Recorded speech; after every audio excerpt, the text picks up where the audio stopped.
Music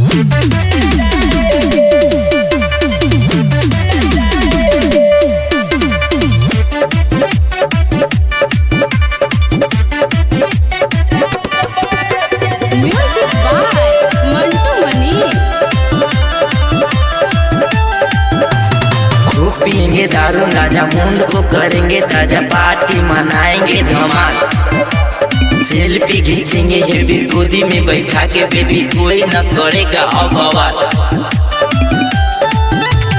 खूब पियेंगे दारू गांजा मुंड को करेंगे ताजा, पार्टी मनाएंगे धमाल, सेल्फी खींचेंगे हेवी गोदी में बैठा के, बेबी कोई न करेगा अब बवाल।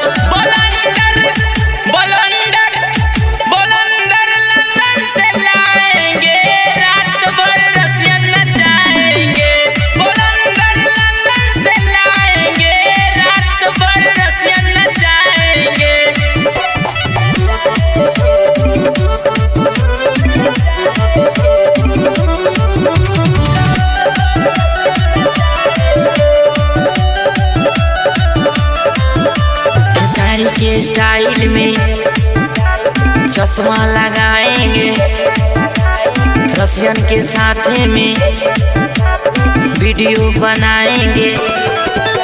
खेसारी के स्टाइल में चश्मा लगाएंगे, रसियन के साथ में वीडियो बनाएंगे।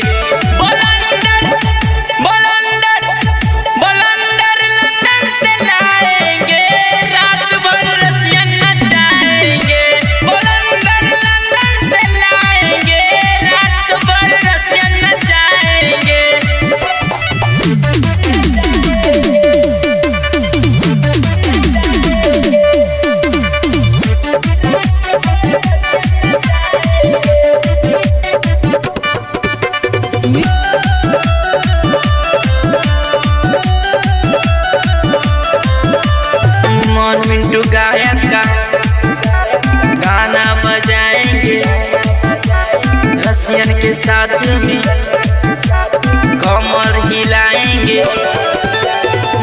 मिंटू गायक का गाना बजाएंगे, रसियन के साथ में कमर हिलाएंगे।